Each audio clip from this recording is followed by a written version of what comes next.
So in our first lesson, I want to do a little bit of review about solving equations with brackets and fractions.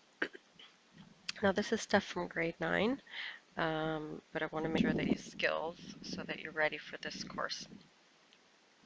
So let's have a look at what I mean by single brackets. So let's take this equation first of all. So say we had something we wanted to solve that looked like this. 3 bracket x plus 4 equals 24. And it would say solve. And what solve means, remember, is to find out what x is. And we don't want to guess and check. We actually want to use a method. So we're going to multiply the brackets out. What does that mean? It means that we're going to take this 3 and distribute it into the bracket. So we're going to do 3 times x and then 3 times 4. So we end up with something like this. So 3 times x is 3x, 3 times 4 is 12, and the right-hand side stays the same. Okay, what's the next step? Here's our other rule that we should have memorized called change sides, change signs, or CSCS for short, if you want to write that down. And what does that mean? It means let's keep all the x things on the left-hand side, or the variable things on the left-hand side, and let's move all the numbers to the right-hand side. And when we move things, which means, remember, when we go across the equal sign, if we change from left hand to right hand side or from right hand to left hand side, we have to change the sign. Now what sign is with 12? It's a positive.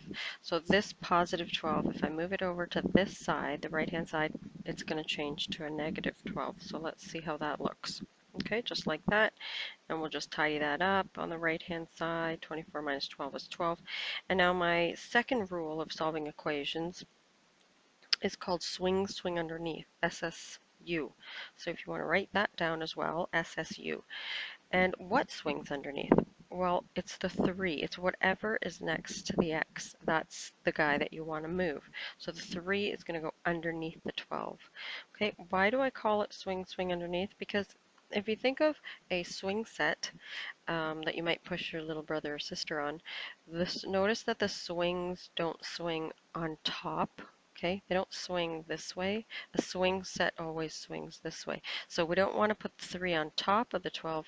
The 3's got to come underneath. Whatever we pick up and move always has to go underneath.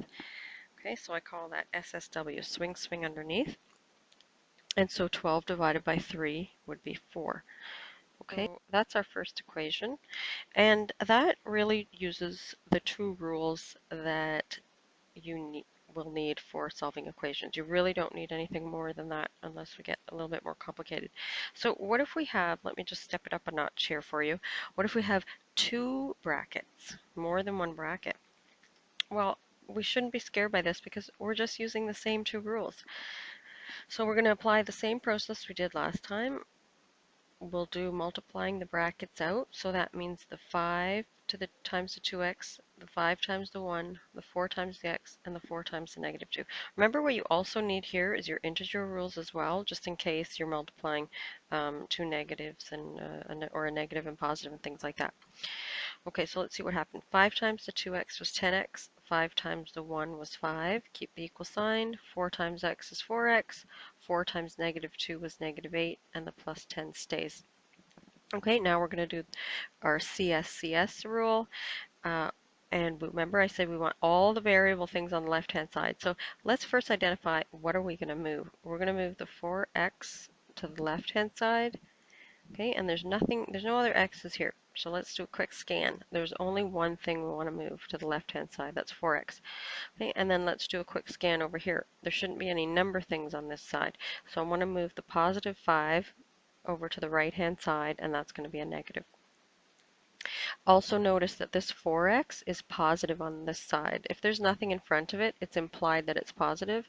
So when I move it over to the left-hand side, it's going to become a negative. Let's see how that looks. So 10x, there's that negative 4x. The equal sign stays. I have my negative 8, positive 10, and then here comes that negative 5 over to this side. Now, does it matter what order these things are in? No. As long as the sign in front of the number always stays with that number. Okay? Okay, let's just tidy this up. And so 10x minus 4x is 6x, and then all of these integers total -3. Okay, and our last step is going to be our swing underneath. And what's going to swing underneath? Some people get confused here. They think it's the smaller number. It has nothing to do with that. It's always what's beside the x. So move this guy 6. That's what we're moving, and it swings underneath the -3. And we end up with a fraction. So -3 over 6, and I've gone ahead and reduced it, would be -1/2. Okay? So a little bit more challenging, but as you can see, exactly the same two rules. Let's look at our last example, which is the toughest one. What if we had a problem like this to solve? Something with fractions in it. We're going to use the same two rules, but we have to change this equation to look like the other two. And that means the only thing we have to get rid of is that 2/3. We don't like dealing with fractions. Nobody likes dealing with fractions. So what are we going to do? We're going to multiply both sides by 3. Okay, and both sides, I mean left-hand side and right-hand side. It's also called multiplying each term by 3, and what's on the left here is just one big term. And a term is things that are multiplied. So this multiplies that, so the whole thing just needs to be multiplied once by a 3. If you have more stuff here that's separated by plus or minus signs that's not in a bracket, then you need to multiply everything by 3.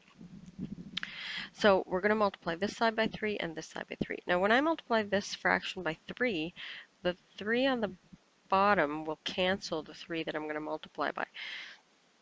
So what I'll be left with is just the 2, because the 3's will have canceled, and then the 3 times the 4 on this side gives us 12. Now I've got a very simple equation that looks like the first one, which you can go ahead and easily solve. And remember that our rules were multiply the brackets out, which looks like 2x plus 4 here. The other side's 12. We're going to do a quick change signs. So the positive 4 went to the right hand side, became -4. Tidy that up. We get 8, and we're going to do a swing underneath. The 2 is going to swing underneath. 8 divided by 2 is 4, and you're all done. So hopefully that gives you a quick review of how to solve different types of equations, and hopefully you've mastered these skills, and now you can do a little bit of further practice just to make sure you're very good at it.